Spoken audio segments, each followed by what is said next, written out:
नमस्कार दर्शक बंधु, देश विदेशर गुरुत्वपूर्ण खबर जानिबा पई आम चैनल को तुरंत सब्सक्राइब एवं वीडियो को गोटे लाइक कर दियंतु। एबे जानंतु पीएम किसान, सीएम किसान, सुभद्रा टंका एवं आजिर पाणीपाग, पेट्रोल दर, सुना दर समेत समस्त बड़ खबर। आसंतु आजिर प्रथम खबर देखिबा कोन रहिछि। डेरी न करी शीघ्र जाआंतु अलंकार दुकान। लगातार आज भी कमिला सुना दर। डिसेंबर 9 मंगलवार घरोई फ्यूचर्स मार्केट रे सुना मूल्य ह्रास पाइछि। तेबे गहना किनिबा पूर्वरु नजर पकांतु केउ सहर रे केते रहिछि सुना दर।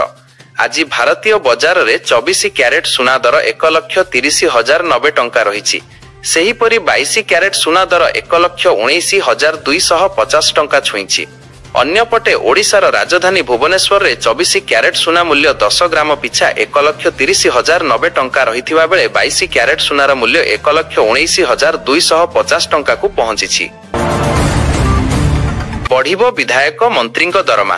पूर्वतन विधायकଙ୍କ समेत वर्तमानर विधायक, मंत्री, बाचस्पति आ उपबाचस्पतिଙ୍କ दरमा, भत्ता एवं पेंशन बढ़िबो। एनै विधानसभा रे आज गुरुत्वपूर्ण बिल उपस्थापन करिवे संसदीय व्यापार मंत्री मुकेश महालिंग। तेबे एहा पूर्वरु विधायक एवं पूर्वतन विधायकଙ୍କ दरमा और पेंशन वृद्धि करबाकू उभय शासक एवं विरोधीଙ୍କ स्वर एक होइथिला। दिनकू दिन बजार दर वृद्धि पाउथिबारु दरमा वृद्धि सपक्ष रे जनक परे जणे विधायक एवं पूर्वतन विधायक दाबी करिथिले। आउ शेषरे एहाकू देखि ए संपर्क रे बिल उपस्थापन करबाकू जाउछंती संसदीय व्यापार मंत्री मुकेश महालिंग।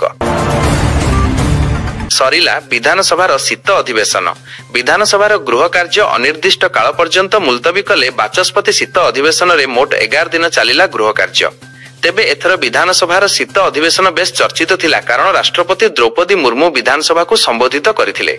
विधायक माने केमिति आचरण और उच्चारण करिवे से नै सचेतन कराइथिले। खाली एतिकी नुहे बरং अतिरिक्त बजेट उपस्थापन करथिले। मुख्यमंत्री मोहन माझी एहा सह अनेक प्रसंग रे शासक और विरोधी भी गृह रे मुहामुही हेबार देखा जाइथिला। सारा राज्य रे जारी शीत लहरी आहुरी 3 दिन पर्यंत जारी रहिबो शीत लहरी। ओडिशार सबुठारु कम तापमात्रा एवं थंडार सहर रे दिनकू दिन निम्नमुखी हेबारे लागिछि पाराद। असह्य हेबारे लागिछि जीवन यात्रा। प्रबल थंडा को जाड़ अस्तव्यस्त करि देउछि। राति पाहिले सूर्य किरण संज नइले निया भरोसा रे चालिछि जीवन। दिनकू दिन तापमात्रा खसिबा सह शीत बढ़ुछि। एथिसह सकाळ 8:30 सुद्धा झारसुगुड़ा 9.6 डिग्री सह सबुठु थंडा रेकर्ड करा जाइछि। भारत उपरे आउ एक टारिफ लगाइबाकू ट्रम्पଙ୍କ निष्पत्ति। अमेरिका राष्ट्रपति डोनाल्ड ट्रम्प सूचित करिसेंती जे तांको प्रशासन भारतीय चाउल एवं कनाडा सार समेत विदेशी कृषि उत्पाद उपरे नूतन शुल्क लागू करिबा विषय रे विचार करुछि। व्हाइट हाउस रे अनुष्ठित एक बैठक रे ट्रम्प एही विवृत्ति देइछंती। बैठक रे चासी माने अमेरिका बाजार रे सस्ता विदेशी उत्पादर प्रभाव विषय रे अभियोग करथिले। अमेरिकीय चाषीଙ୍କ ପାଇଁ घोषणा करा जाइथिबा $12 बिलियन रो रिलीफ पैकेज समय रे एही बैठक अनुष्ठित होइथिला। 7 दिन धरी इंडिगो एयरलाइंस अचलावस्था जारी। यात्री हंतसंत। देशर सबुठारु बड़ घरोई एयरलाइंस इंडिगो अचलावस्था पई सारा देश रे यात्री हंतसंत। सोमवार मध्य इंडिगोर 562टी विमान रद्द होईछि। गत 7 दिन रे 4700 रु अधिक विमान उड़ान रद्द होईछि। एहाकु नै बेसामरिक विमान चलाचल मंत्री राममोहन नायडू कहिसंती इंडिगो एवं 2200 रु अधिक विमान ऑपरेट करूछि। आमे निश्चित भावे ताहा कम करिवु।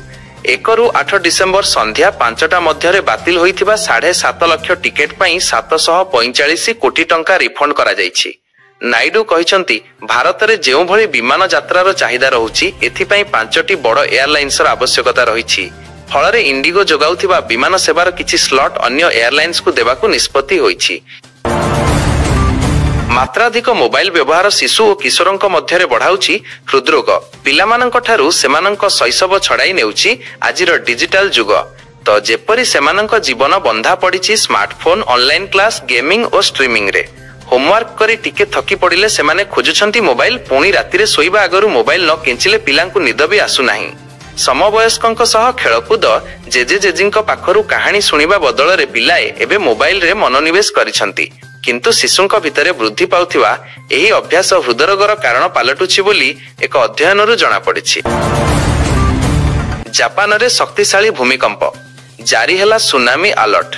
उत्तर तटरे 7.2 तीव्रतार भूकंप झटका लागिछि। आओमोरी, हंसु द्वीप और होकाइडो द्वीप निकटरे भूमिकंप अनुभूत होइछि। एहापरे तटवर्ती अंचल रे 10 फुट उच्चर सुनामी आसीपारे बोली सतर्क सूचना जारी होईछि।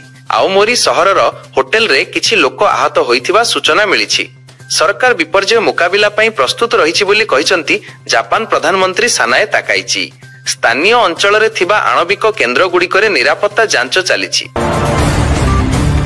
व्यय मंजूरी बिल आलोचना हेले विरोधी दल नेता नवीन पट्टनायक को टार्गेट कले मुख्यमंत्री मोहन माझी।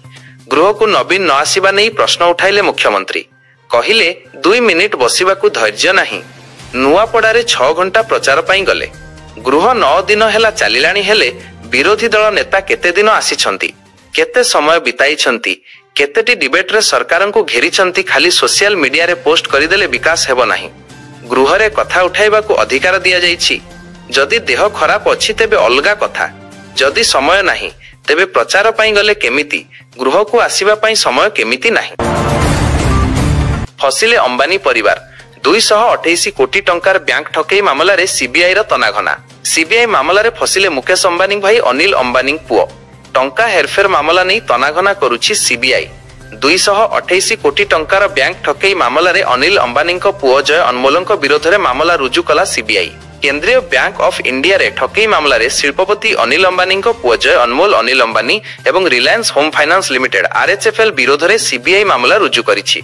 एथिरे बैंक को 228 कोटी टंकार क्षति सहिबाकू पड़िछि। जय अनमोल अनिल अंबानी एवं रविंद्र सरस सुधाकर दुहे रिलायंस होम फाइनांस लिमिटेड बा आरएचएफएल रे निर्देशक रहिचंती। एनु 2 जनक नाम रे सीबीआई आगरे केस फाइल करिछि बैंक। संबलपुर उपकंठरे पुणी एक हत्याकांड घटिछि। हीराकुद निकट खेतराजपुर थाना अधीन लक्ष्मीडुंगुरी पहाड़ पाखरे जणे युवकଙ୍କ मृतदेह रक्ताक्त अवस्थारे उद्धार होईछि। मृत व्यक्ति हेले अभय कुमार दास। तांकु हत्या करा जाइथिबा नै परिवार लोके अभियोग आनिछंती। सूचना अनुसार हीराकुद आईटीआई अंचलर अभय कुमार दास गतकाली अपराह्न संबलपुर जाइथिले। तांकर बड़ बापांकर एक घरोई हॉस्पिटल रे ऑपरेशन होइथिबारु से भेटिबाकू जाइथिले। एही समय रे तांकु बारंबार फोन कॉल आसीथिला। शेषरे फोन कॉल करिथिबा व्यक्तिंक पाखकू अभय जाइथिले। सेबेठारु से आउ घरकू फेरी नथिले। आज अपराह्न अभयंकर मृतदेह ठाब होइथिला। स्थानीय लोके मृतदेह देखि पुलिस को सूचना देइथिले। पुलिस मृतदेह जबत करी पोस्टमार्टम पई पठाइछि। एक मामला रुजु करी घटनार तदंत करुछि।